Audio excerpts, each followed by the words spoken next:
show's called, the show's called, the show's called, the show's called, the show's called, the show's called, the show's called, the show's called, the show's called. Welcome to Dying Laughing with your hosts, Tim and O. Hey, welcome to another episode of Dying Laughing. I am one of your hosts.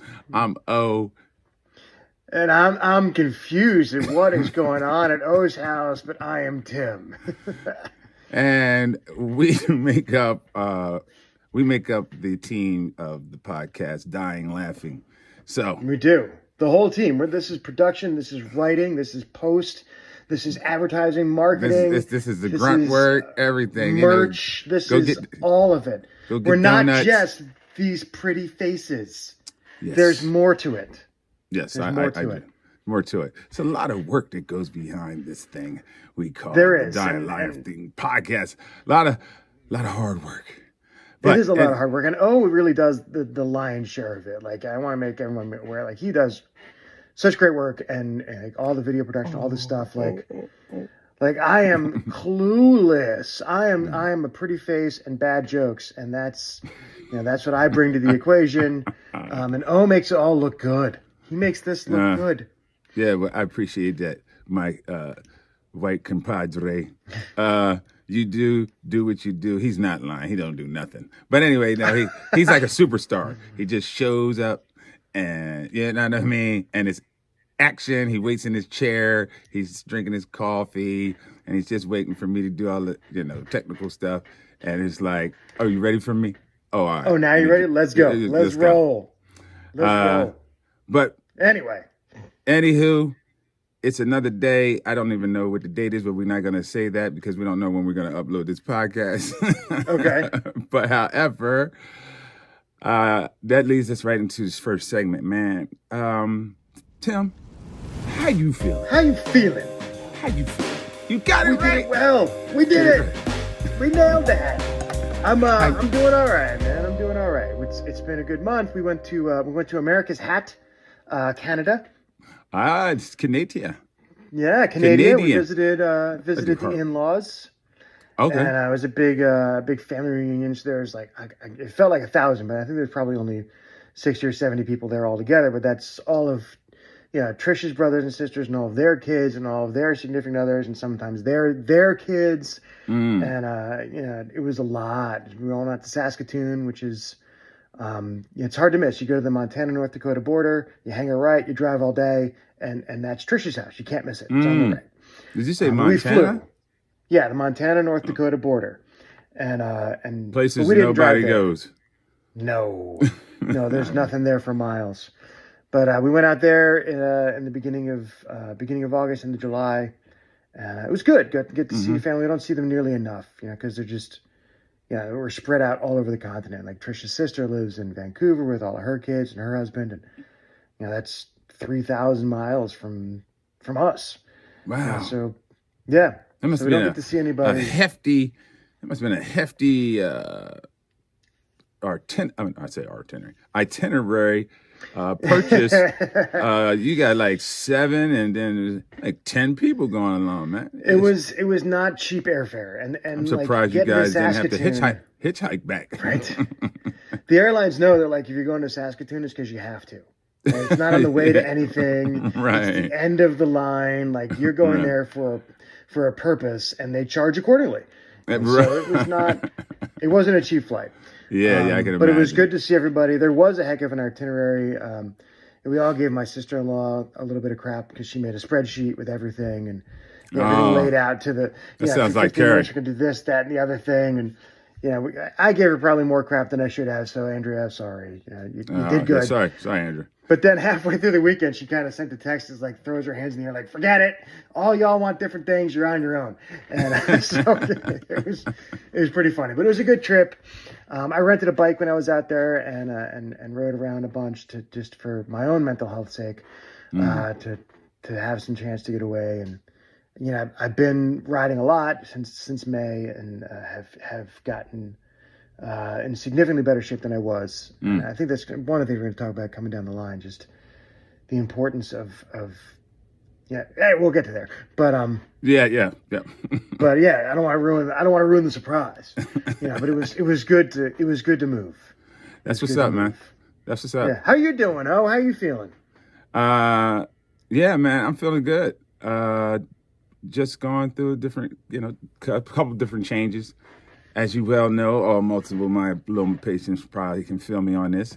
You're just constantly switching up, new norms, new this, that, there, little something here, tweaking, twitching. But I feel mentally great. Okay. There's some moments that things ain't so great, but I feel mentally great. But I'm trying to work on some really cool stuff to keep doing this advocacy thing and Yeah. and all that pushing.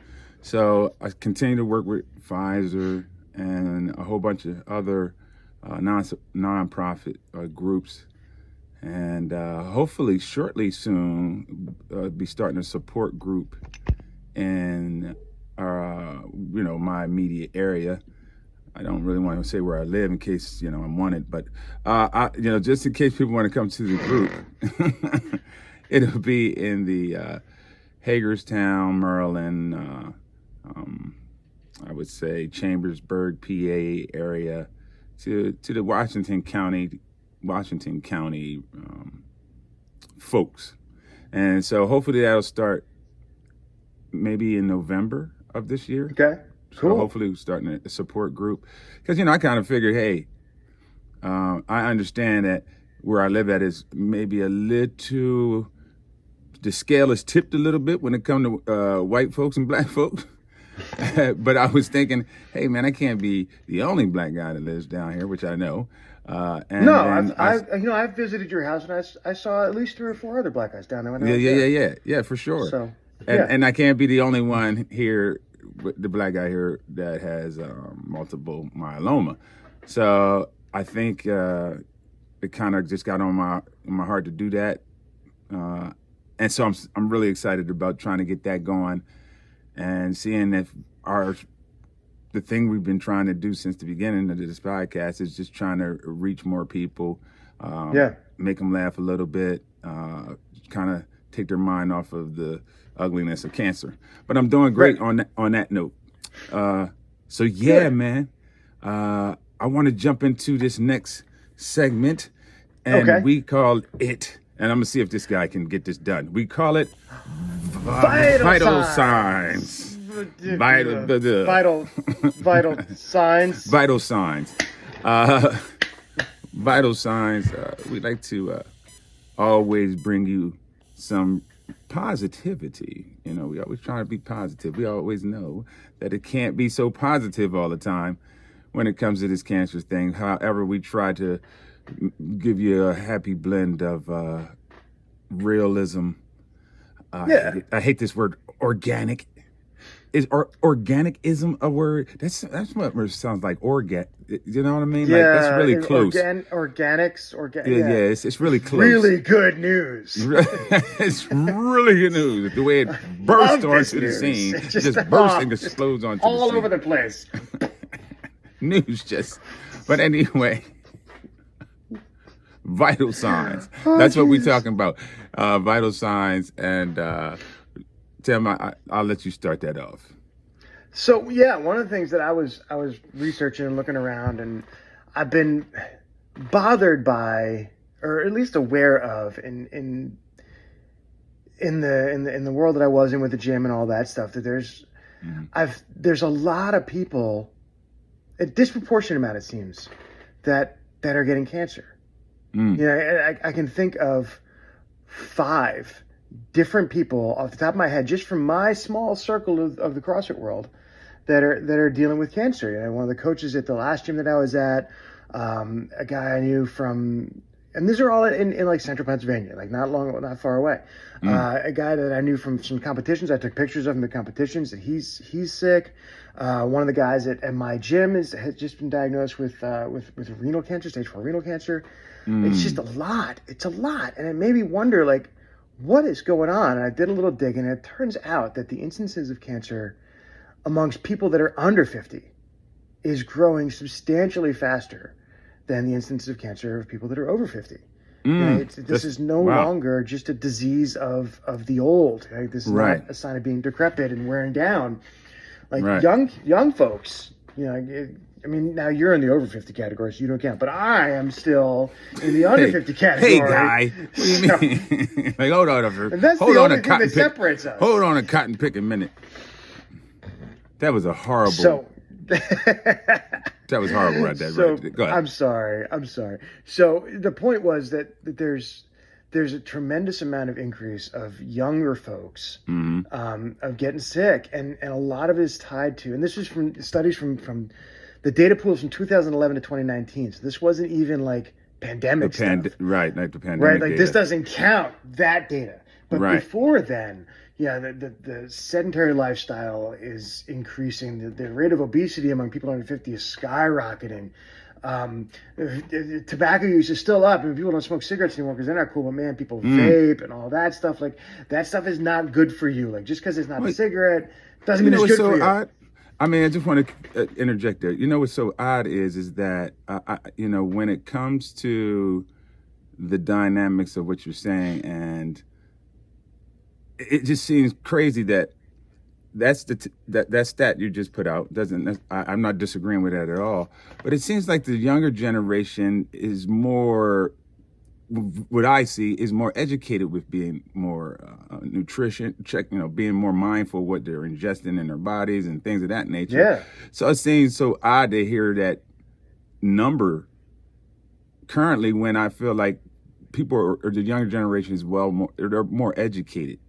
You think we're more aware of it. And I think a lot of it comes Right. down to not necessarily diet and not smoking. Well, the diet, some of it, but not. I mean, our typical diet is still not great. Like I was out with my son Justice a couple days ago, and I got he was a little anxious about school, so we went to the sneak peek day and checked out his classroom, and then went out to get Wendy's. He loves Wendy's, so let's get some Wendy's. So I got the junior $6 junior meal. It was a junior bacon double cheeseburger, a junior size fries, and it was 4 chicken nuggets and a Coke. Right, it's a small little meal. It wasn't even like a regular size number 6 value meal. It's just the small stuff. Right. That meal was almost 1,000 calories. Oh wow. 1,000 for Wow. a small meal. I think that, and we talked about this last time too, like how I was grossly underestimating how many calories are in a serving and grossly overestimating how big a serving size is. Right. This is a small meal at a fast food place. And it's calories. They're not even good calories. No, they were greasy, disgusting calories. And Right. That was half. That was half of my daily calories in Wow. one little A meal. little small serving. Right? Like, so there's, I think with DoorDash and with the convenience, and people like don't really, like, one thing I say about like my kids and that generation, they don't know how to cook. Like people just don't know how to cook anymore. Right? Because it's so Right, convenient to right. get food, but they don't realize how much crap is in there and how many calories are in something. Right. And so, and then like all the time in front of video games and screens, like all the Tims doing the Twitter trots and all this stuff, like the Yeah, man, that's people don't real. move. They just don't move as much, and you don't have to move for work. You can stay at home, and alcohol consumption, like that's like alcohol is not great for you. I enjoy drinking, but it is not good for me, and I know that, right? Right. Like, and this is all data from 2019. In Yeah. 2020, like when the fecal material hit the oscillator, and people stopped moving altogether, and definitely, like I know I started drinking a lot more Right. when we were in lockdown, and like just. It was you don't even get up and move to go to work. Like everyone would work from home. Well, everything that you were doing prior to the pandemic, it just intensified. Now, sometimes some good things came out of it. That some people's relationships were salvaged because of the pandemic. But I had anticipated not knowing what those numbers were, but just understand historically that everything that can be was going to increase some kind of percentage. Suicides, domestic abuse, just anything you could think of negative. And then there's also positive stuff. But the negative always tends to seem to outweigh things. And to your point is you got people, not eating healthy during the pandemic. And how could you? And so those start, you're talking about something that's stretched over 2 years. And And so you can form a habit, they say, if you effectively do something for 21 days. So Right. We did imagine, it for like 21 months. yeah, right. You know So what? You know what didn't go up over the pandemic, which everyone's expecting, was babies. There was not a yeah. baby boom because I think people were like, "Oh my God, get out of my face!" Like, Yeah. I definitely don't want to do that with you. I don't Well, even want to be in the same room as you. yeah, Please go away. there was a lot of players. There was a lot of dudes out there being players, and the pandemic turned them into something else. They're like, "Up, Yeah. the card is revoked." Um, but yeah, on the one of the things I wanted to share was when it comes to multiple myeloma and the aspects of trying to find a cure for it. There is a lot of new therapies, medication out. I don't want to start naming names because, for one, I can't never pronounce. I think it's just some guy who just starts writing down letters that names these drugs. But there's a lot of new drugs coming out that have what we call, I would try to say, have less symptoms. And I think if you, when you look at it from that perspective, less symptoms to something that's not curable and creating drugs is kind of on the win side of trying to make safer drugs for me. Oh yeah. I mean, do you understand what I'm trying to say? Like, if they can't cure it, then if we're reducing symptoms from the newer drugs So you mean like less symptoms of the disease or less like side effects of the drug? less side effects of the drug? Okay. Yeah. Because that's the real hit right there. I mean, the bottom line is, ultimately, you're trying to find some kind of therapy that responds to the multiple myeloma. They don't have a cure. So Right. let's just call it what the hell it is. You're just trying to keep it at bay, put force field around it, whatever kind of, damn name you want to come up with. You know what I mean? Yeah. Yeah. But that's me speaking very ground level for everybody to understand. You're trying to contain this thing, and there's certain drugs that contain it better than others. But with that containment, that artificial containment, there's damage that is doing to the things that you would normally protect your body, your immune system, the different Right. organs and stuff like that. So ultimately, we all know that chemo is a poison, so you're poisoning yourself. If you could reduce the level of damage the poison is doing while you try to find a cure, that gives us patients an ability to live maybe a little bit longer till they find a cure. Because that's the whole catch to it. There's no pixie dust or elixir that we can drink. But it's something to hope for. You know what I mean? We know technology is getting better, and that's why I always suggest to multiple myeloma patients, and something I'm going to try to work hard on is there's not a lot of African Americans in clinical trials, and we need to do something about that and try to change that, because that's the only way it's going to help them discover a cure that effectively works in African Americans, because that part of science is already proven from different ethnicities how some things work better than others. So that's what I wanted to share. It's some great news on that front about the therapies and the different drugs that's coming out, and then the fact that just kind of putting out a dying laughing public service announcement, calling all African Americans. But no, seriously. It is a very, very, very low number of African Americans donating stem cells and things of that nature. And that's what I mean by participating in clinical trials. I'm not talking about, some Dr. Ugo is going to come in and start injecting you and put this infusion in you in some dark Drug warehouse test for $50 or something. Yeah, some warehouse, and pay you $250 and get on out of here. We're talking about a real controlled scientific environment, and we just need to participate more, because when we go get stem cells, and we're going through that as African American, we're normally getting cells. They try to find somebody who's African American, but we're normally getting cells from some other ethnicity, and as Tim can tell you, when you're trying to get those markers right, it's always better to increase your odds of a match. The more you can match Oh my up, gosh, yeah.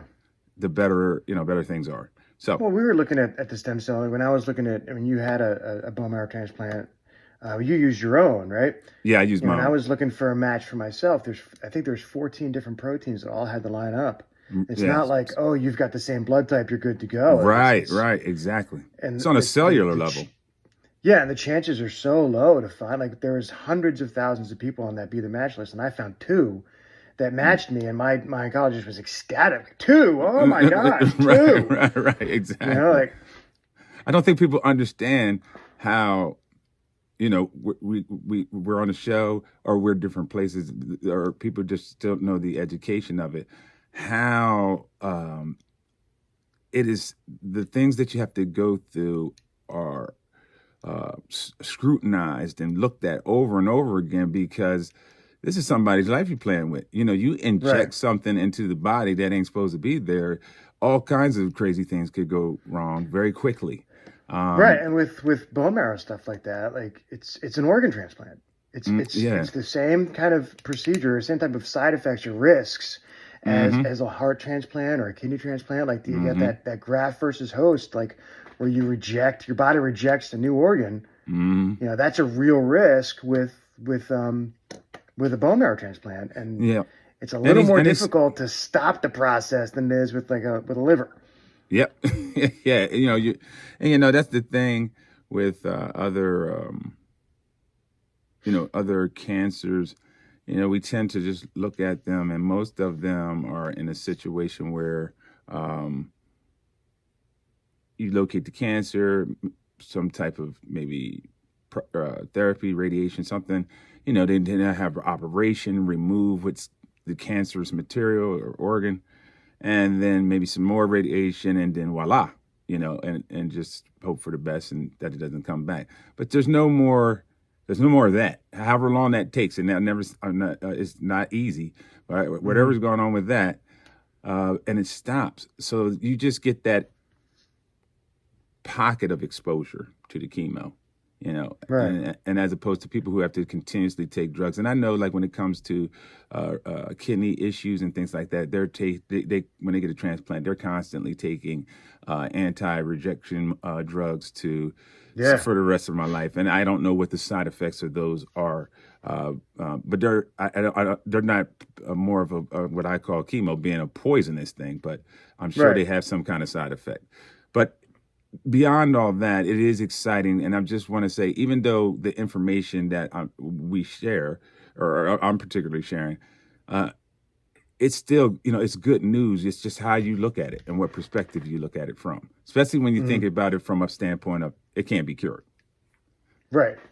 So, with that being said, my good friend, Yes. we are going to go to a commercial break. What did I say? Bake? Commercial break. Commercial Is that the word? break. Commercial break, and we'll be right back with the topic The show's gone. The show's today. gone. The show's gone. The show's gone. The show's gone. The show's gone.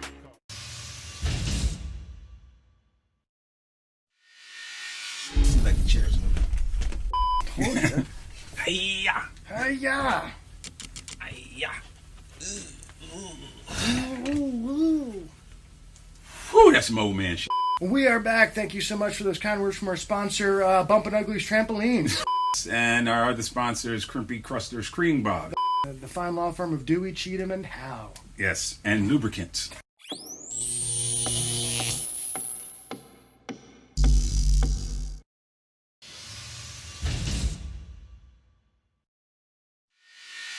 The side effects that come along with this wonderful world of cancer that we live in. As you notice with most commercials, It's all the fast lawyer speak at the end of the commercials. right? Right, that isn't Are those endearing. lawyers? Super There's quick. way more side effects than there is actual symptoms. You're looking at the commercial, it's all this wonderful, They're happy happy and they got Yeah. puppies and Yeah. they're smiling. Yeah. I think we cussed in the show like 3 I think we times. did. But in the background, it's like calls, poops, shit, Right, sticks, yeah, yeah. runs, You will vomiting. leak out of- But there's another sicky side effect that, chemo, did you know chemo can affect your sex drive? Yeah.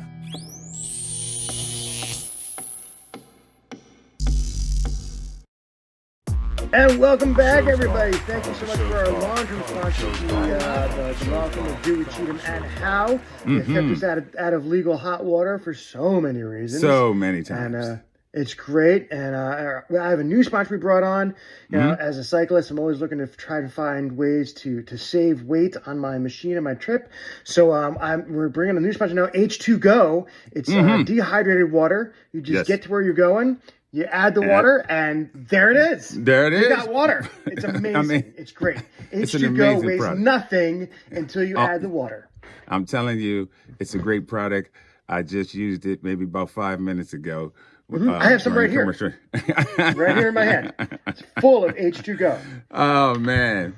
And we like to also give a stupid shout out to one of our new sponsors, Afrolean. You know, it's a good product, a petroleum jelly that's good for, ashy ankles, loosening tight bolts, and so, in a tight pinch, lubricant. So we want to thank Afroline for sponsoring us and keeping us nice and for making the show go so smoothly. All right. So, as we said before, we're back, and we're going to get into the topic of the day. And the topic of the day is anxious anxiety. Yeah, scanxiety. Being scanxious. Being scanxious. Scanxiety. What do we mean by anxious anxiety? We wanted to discuss today about the things that we go through, and we're sure you do as well. Really from the initial diagnosis to current day, but we're going to specifically try to focus on post-treatment. Because things changed. I know it's changed for me. You know, going through the initial diagnosis and then all the treatments, that was one phase of it, I think, for me. It was one phase and that brought on a certain level of anxiety, and then, you get better, and prayerfully, you get better. Ish. Better-ish, yes. And then, eventually you're not getting the hospital care, the same thing. You're thrusted back into your life, whatever that may look like, whatever that might look like at that current moment from the aftermath of what would happen from diagnosis. It's almost worse than that. It's almost like thrust back into the life that you were living beforehand, which you don't have anymore. Like, all right, back to it. Right. But it could even be worse. Because that doesn't exist anymore. Like whatever that was is gone. Like that guy is gone. That life is gone. Like, right. But it could even be worse because you don't know what casualties happened, why you couldn't perform whatever task you were performing prior to getting the cancer. Fallout? Right. That's what I'm saying. What was the fallout is that you could come back to, maybe you're feeling better-ish, but now you come back to, you're late on your mortgage. Right. That's what I mean by you're thrusted back into the life you once had, but you're not the same ever again. Yeah. And then when you get thrusted back into this life, who knows what the fallout, the cleanup is like, and that's tough. And that creates a whole different level. So that's why I feel like there's levels to this anxiety thing. You understand what I mean? Yeah. So one of the things. Go ahead. No, go ahead. I'm good. So one of the things that we were talking about was scanxiety, like just how how there's this constant, at least for me, there's this constant kind of like undertone of, is that a symptom?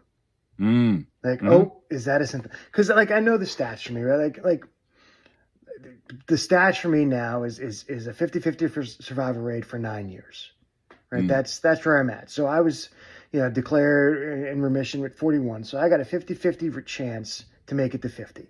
Right? 50-50. They're not great odds. I'm doing all I can. They're better than 100. I mean, they're better 100 that you're not going to make it, though. True. And I'm doing all I can to kind of fight to get on the good side of the 50 as much as I possibly can. And some you just can't do anything about it. And you know, like nurture versus nature, right? Like some babies are terrified of dogs right off the bat, and they never had a bad experience with a dog. And you know, my son was clown in the cage, right? He liked dogs from the beginning, and he would eat the food off the floor. And you know, and some babies just cry when they see a dog for no good reason. But you can do things to try to tip the scales in your favor a little bit. I'm doing all I can, but like I know what some symptoms of lymphoma are. You know, one of them is itchy skin. You know, if I get a bug bite, like, oh, is that a mosquito bite, or is that am I itchy? Like itchy, right? Like, or am I stage 2 again? You know what I mean? Right? Like, what is that? It's back. Shit, it's back. Like last summer, I had I found a lump in my armpit, which is bad. Like that's usually a bad thing. And I got terrified, and I called, you know, the nurse practitioner, and she's like, "Yeah, come in now. Like, let's go take a look at that." And I got to her, she like right away, and Dr. Amon looked at it and says, "Oh, thank God, that's just a boil. Like all I had was a cyst, and it wasn't. But I was terrified. Like, oh my God, this is a symptom." I remember that incident. You sent me a picture of it, and you was like, "Yo," and I said, "Yo, this? Yeah," and I was like, "Hey, man, let's not go from 0 to 1,000.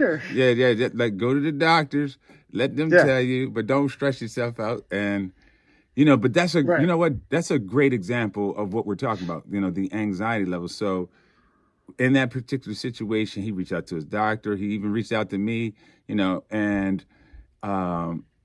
you know, he still had this anxious anxiety up in him until the doctor said what he had to say. But the solutions that he chose to do was reach out to, you know, calling somebody first. You know, he called me. I'm not a doctor, but, you know, just to be able to talk him off the ledge. Yeah.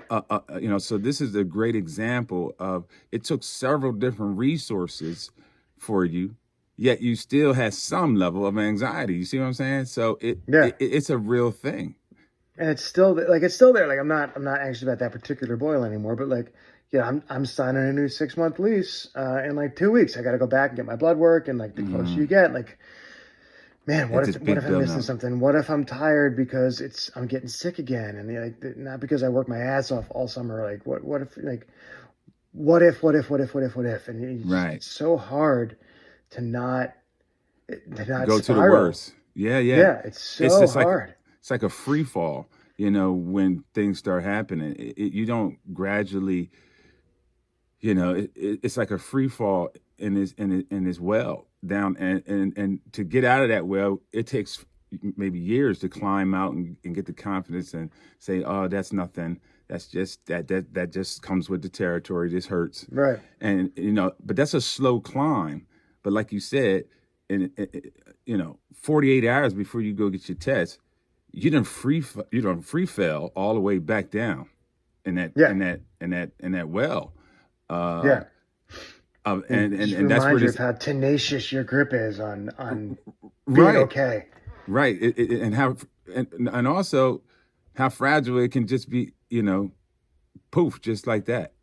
You know, you just seen a boil and it went from, you know what I'm saying? You seen a boil and it went from, I've been running around here cancer free to, oh shit, it's back now. It's back now. Like I'm back to, like I said, stage 3. But it makes sometimes plenty it feels like that hanging on to like, okay. You're hanging on to it so hard, but it's like a greased rope. Like it's there. Right. It's like, it's tough to hang on to, man. It's got that afro lean on it. It's got that afro lean on it, man. It's slick. It's slick. Yeah, it's man, it's a constant battle. Like it's I think we've touched base on this before.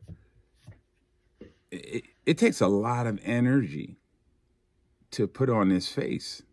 It does. You know, it does. It does. It takes a lot of energy, and I'm sure it takes the people listening, whoever decides to watch this, that's going through the similar things, understanding that we get it. It takes a lot to do this. You need a great support system. I think you need to have a mixture of a little bit of everything. And I got corrected And I think a couple episodes ago, I said there was a great documentary about. They did a research on spiritual therapies, Yeah, yeah. holistic, and then doctors.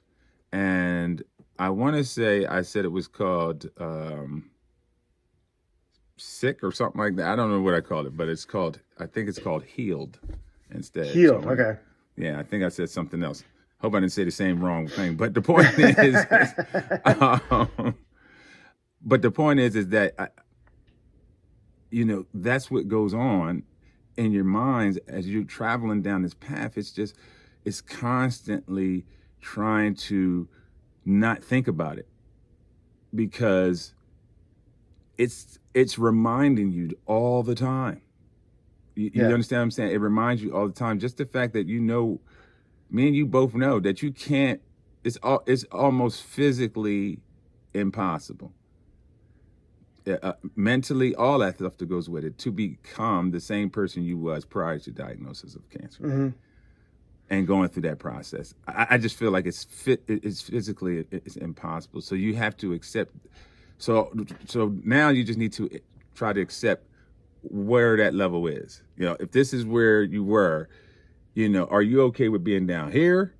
You know what I mean? Are you okay with being 50%, 40%? Do you need to be at 80%? And all those different percentages create a certain amount of anxiety. Yeah. Because it's not a smooth walk. But what I can say for myself is, I'm trying everything. Does that make sense to you, Tim? I'm trying everything to reduce anxiety. Whatever I think makes sense, and doesn't add more medication into my system. Right. Whether it be breathing, whether it be spiritual, whether it be riding your bike, whatever kind of cathartic thing you could do. Do that. Do that. As long as it's not like murder. Yeah. We definitely don't want to co-sign. Don't do that. I understand the show is called Dying. It has dying in it, but we're not talking about that. We're not going to. No. But yeah, do find what it is that makes you happy. It makes you joyful, makes you feel a little less burdened and burdensome. And kind of lean into that. No, I'm with you. Part of the anxiety is always the unknown. Just the fact of the unknown, especially when you're dealing with something that I don't know. I don't want to find out. Like, I don't know if you ever get accustomed to dealing with cancer. There are some people I know that have had several different types of cancer, and that might be a great show to have. Like, does it get better? As you how things happen to you more than once. I certainly don't want to find out by no stretch of means. Don't want anybody to find it. No, thank you very much, sir. But that might be a nice, a different kind of conversation to have with those that's had multiple cancer battles. And multiple run-ins. Run-ins with the police, cancer. And just ask some questions. Not that the police are cancer. That's not what we're trying to say. Well, it depends on what community you live in. But I'm just saying. But yeah, just from an anxiety level, it just, I don't know when it does. I guess it gets easier over time. I think time is, they say time is the greatest healer, but I think it gets easier over time as you start to, for me, it has, like, I get these same episodes, but now I realize it's not a heart attack. It's definitely probably not more than likely. Right. However, what I will say, and you could piggyback off this, and I want to hear your thoughts, is what I will say is it doesn't take away from the scariness of, or what it feels like when you're in those moments of having shortness of breath and all that. No matter how many times I go through shortness of breath, it doesn't make it any less scary. So from the anxiety level, I want to make that clear, that I think people will feel me on that, is that But over time, because I understand that I'm not having a heart attack, I'm not that, it just decreases my anxiety level down. So now I can focus on the things that'll help me just calm down. Right. Right. This isn't the worst case scenario. So what is it? Like, Right. how do we deal with this? Because I know that this isn't a heart attack. So Right. what do I do about it? Yeah. But yeah, and that might lead well into the any last words part. So I have a couple of things I want to say about that, but I'm going to hold off Okay. till we get to that segment. No problem. So we headed there. I just want to just encourage people who I know people struggle with anxiety out there, and to the point where it's crippling. It turns into a disability to some. Definitely my prayers go out to you, and definitely try to do the things that everyone knows helps them reduce their anxiety. Find those things in your life that help, and do more of those things. That would be my best advice when it comes to anxiety. So that's going to take us right into the last segment, which is a play on words. Get it? See what I did? I did. Last segment, play on words. Yeah. Okay. Play on Okay. words, I just wanted to make sure you were still woke. No, that was subtle. All right. So our last segment is Any last words. Any last words. So one day we're gonna be able to synchronize talk at this thing. We're gonna Someday. get it right. Someday. I think it has a lot to do with our complexion and where we come from. We just can't get in sync, man. Maybe. We just can't come together, man. I don't understand. Man, Why can't we just can't come together? I don't get it. All right. I don't get it. All right, here we go. Any last words, Tim? The floor is yours. All right. So my last words, I think would be to focus on the good. To look for, rather than try and scoop all the bad stuff out, like focus on the good. I was talking to somebody about it, just how, like, if you got like a glass of water and you put a scoop of dirt into it, and now you got all this big dirty water. You don't want to drink it. So how do you get that water clean? Well, you can add some H2Go, first of all. Sure. You can grab a spoon and try to scoop all the dirt out, right? And you're going to get some of it out. You might even get a lot of it out, but you're never going to get all of it out. Like, it's not going to be there. Right. Or you could just put more water in, right? And that's going to flush out all the bad shit that's in there, right? Focus on adding more good. Yeah. Right. And not so much on scooping out the crap, right? Because that is a tedious and grossly ineffective way to get things clean, right? Focus on adding more good stuff. And one of the things that I think, we were talking about this, like how it's such a burden sometimes to carry this anxiety and all this stuff, like all the worry, and how much effort it takes, for us to look this good. How much effort it takes to do that. Right. One of the pleasant side, I know, right? I'm starting from a low bar. One of the pleasant side effects of that, I think, is that it forces you to strip away a lot of the stuff that isn't worth spending energy on. It's not worth carrying. Absolutely. Right? Like it takes so much effort to kind of get through this stuff that, the mask that I'm putting forth to who I want people to perceive me as, and who I think people would, the version of me that I think the most people would like, is also heavy. And I'm not strong enough to carry both. I know that's right. So screw it. I'm just going to be who I am. Right. And the people that get your people will respond to that. And be with you. And the people that you're trying to fool with this fake version of who you are, maybe it doesn't matter that much anyway. Right? They're not going to be as much help as you think they're going to be. Not that they're bad people or you're bad people, but be who you are. Like, become who you are, and let that magnificent wonderfulness that you are shine. Right. Because you got more things to worry about than trying to be some fake ass version of yourself for people that you don't like. It's not worth it's not worth the energy. We have real things we got to deal with. Real things. Deal with the real things and be you. Be authentically as much you as you can be, and let that guide you the rest of the way. That's my final words. Well, man, well, listen, I don't know, boy. That was deep. Got me all emotional over here. Nah, I'm profound AF. Yeah. AF in my house means as foretold. Oh, I got you. I was So like ready that to say taco was spicy AF. as foretold. I like As that. spicy I as like foretold. I like that. So that, you know, what you said. That's I was reading something the other day about the company that you keep, and you know, surrounding yourself around people that,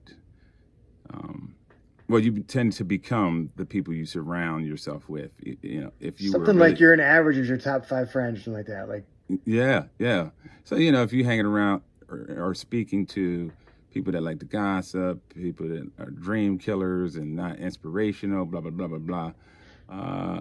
Eventually, that's what you'll be doing, no matter how inspirational you are. Your self drive is. That's what normally happens. So you should be, you know.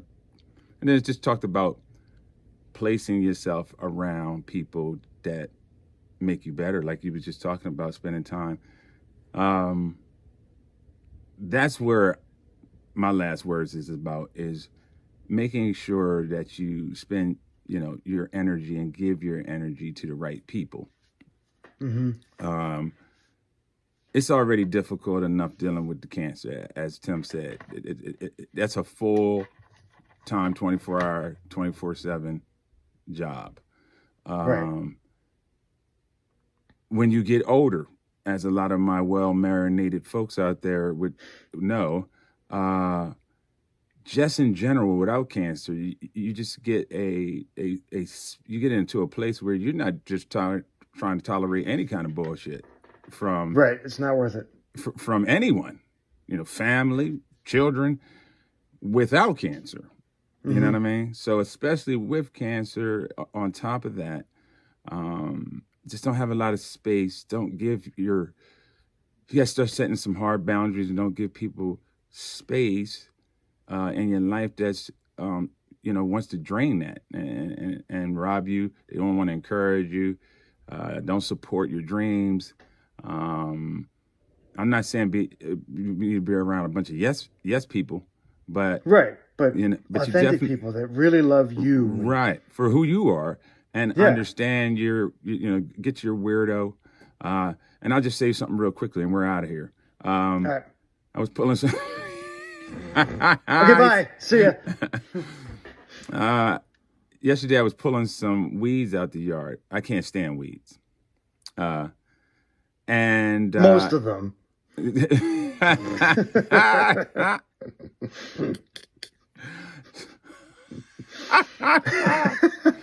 So the weeds that I was pulling out of the front yard, the vegetation.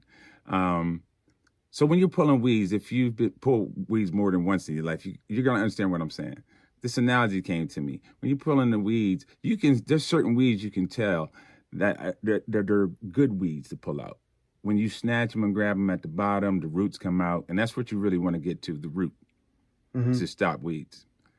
But then there's those other little, you know, kind of nasty weeds that are, no matter how you grab them, they still have a lot of fluid and water in them. They snap, and you just can't get them out. So you mask and cover it up and get it as far as you can go. You don't do no digging. Then you got some of the weeds that come out, and they got little spiky things on them to prevent you from even trying to pull this weed out. So if you take that analogy and use those weeds as things in your life, you know, things in your life that you're trying to get rid of. And as a cancer patient, you know these things. You know you can't control these things, you know, certain things, but you think you can. You tell yourself that you can't, but you're just a person trying to grab onto that spiky weed. What you need to do is get yourself, so when you go to pull those spiky weeds out, now I wear a pair of gloves, you know what I'm saying, to pull those spiky weeds out. I get armored up for this battle. So instead of, you know, looking at things like this giant yard that I gotta get all these damn weeds out of, maybe start addressing the ones that you know you can pull out easily to get those off your plate, to reduce your anxiety, to pull those weeds out first, and then leave the hard ones for later. Because maybe the hard ones for later are those wet, juicy kinds, and you don't have the proper skill set to do it. Maybe the doctors do. Maybe the diagnosis you're waiting on, or the approval you're waiting on. That's what's coming. Do that. Right. Do that. Yeah. Focus on the good things. Yeah. And we love you at Dying Laughing. We do. We do. Thank you so much for tuning in again and for listening to us ramble about cancer. And hopefully we made you smile a bit. And tell them where we're from, or tell them how they can reach us, Tim. Because you can find us on the Facebooks and on the internets and on the Spotifys and the Amazons and the iTunesies and Instagrams and all those things. You can find us there. Yeah. Yeah. And even on LinkedIn. Nope. On LinkedIn? No, we're not on LinkedIn. That's ridiculous. That's silly. Anyway, thank you again for listening to Dying Laughing, and we'll go out because I didn't say it this whole episode, so Tim don't get to say what he say when I say what I say, but I'm going to leave us with the reasons that we're here, the reasons that we feel our feelings are warm. Won't disappear. The show's gone. The show's gone. The show's gone. The show's gone. The show's gone. The show's gone. The show's gone. The show's gone. The show's gone. The show's gone. The show's gone. The show's gone. The show's gone.